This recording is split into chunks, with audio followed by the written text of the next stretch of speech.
Yeah, I'll react to that, sure.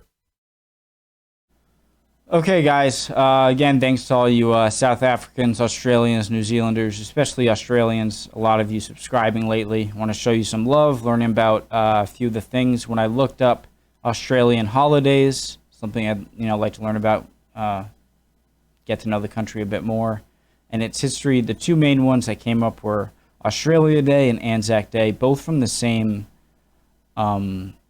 channel. So I just finished doing the Australia Day reaction. Now I'm doing Anzac Day. Let's do it. Got James Cook right here.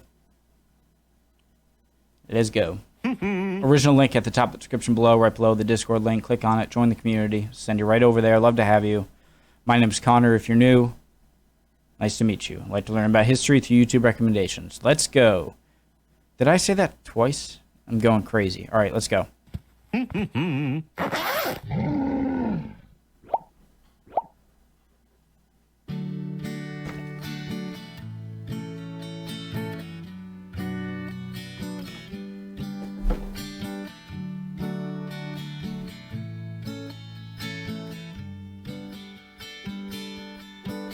Every year in Australia, we commemorate a very important day in Australian history known as Anzac Day.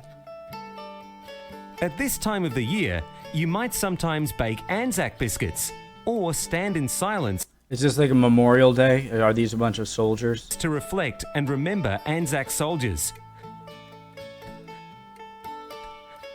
But do you know who the Anzacs were and why it is important that we commemorate this day? I love those. Are those Blythe helmets? I want a Blythe helmet so bad. My birthday's coming up soon. One of you's gonna get. I would love one of those. Important that we commemorate this day? In 1914, the world was in turmoil at the outbreak of World War I. Though Australia and New Zealand were considered young nations, both of these countries came together to help their British allies in the war. I just want to show you guys something that blew my mind. And it's because of the vastness of the Pacific Ocean. They are. I'm always like, oh yeah, it's like Madagascar to Africa. Maybe I'm wrong here, but I'm pretty darn sure that they are pretty far apart.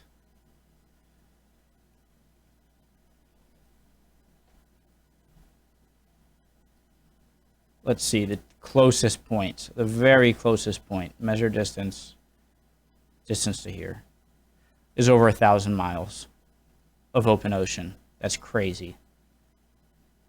Alrighty. Oh wait, no, that's the other video. I'm an idiot. These soldiers were called Anzacs, which stands for Australia and New Zealand Army Corps. On the 25th of April 1915, the Anzacs travelled to a place called the Gallipoli Peninsula to capture the Turkish capital of Istanbul, known then as Constantinople. However, they were met by a fierce defence from Ottoman Turkish soldiers. What they had hoped to be a quick campaign turned out to be 8 months of brutal warfare. 8 months after their arrival, the Anzacs evacuated from Gallipoli, but not before many soldiers had given their life or suffered great injuries.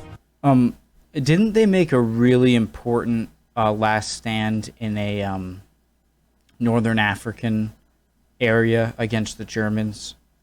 In fact, before many soldiers had given their life In or Second suffered World War. great injuries. In fact, over 10,000 Anzacs died at the fierce hand of the war at Gallipoli.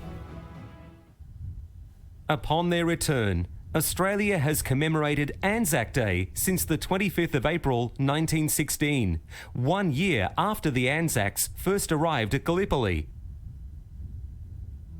There are many symbols and emblems that you might recognise on Anzac Day. Let's have a look at a few of them. Yum, an Anzac biscuit. It can be fun to help bake these and even more fun to eat around Anzac Day. But it's a bit funny to remember Anzac Day by eating a biscuit, isn't it?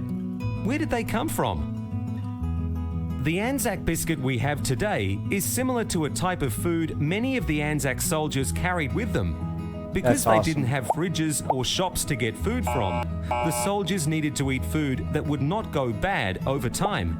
I love that. So they're not just eating this tasty treat or whatever to commemorate, a nice. They're in honor. They eat the biscuit that the soldiers had themselves. That the infantry had themselves. I think that's so cool. Many carried the first Anzac biscuits, which were a substitute for bread. Though they can be a tasty treat, they also help us remember some of the struggles Anzac soldiers went through. Another symbol you might recognize are flowers, such as red poppies or rosemary flowers. Red poppies were famously found growing in some of the most brutal locations of World War I, such as northern France and Belgium, after the war had ended. Rosemary flowers symbolize memory and were found scattered throughout the peninsula at Gallipoli. Because these flowers are very symbolic, they are used as a way for us to remember those fallen by war. They can often be seen being laid down in remembrance of fallen soldiers during days such as Anzac Day. The original Anzac Day was significant because not only was it a day to remember and pay respects to the families and friends of those that had died in war, it also played a major part in forming an Australian identity of courage and mateship that is still important today. Whilst the Anzac legend lives on, soldiers from Australia have defended our country in other wars since World War I. This means that when we commemorate Anzac Day, we remember those that have given their lives in service of our country on other occasions as well. There are many ways Anzac Day is commemorated today. Often people will rise for a dawn service. These services are held at dawn each year because this was the same time Anzac soldiers originally arrived on Gallipoli shores. What are some of the other ways we remember those in our past and present who have committed themselves to the service of our country on Anzac Day?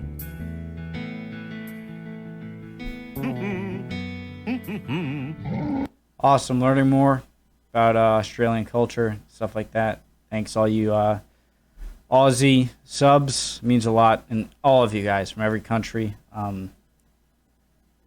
Love having such an international audience. Yeah, keep learning.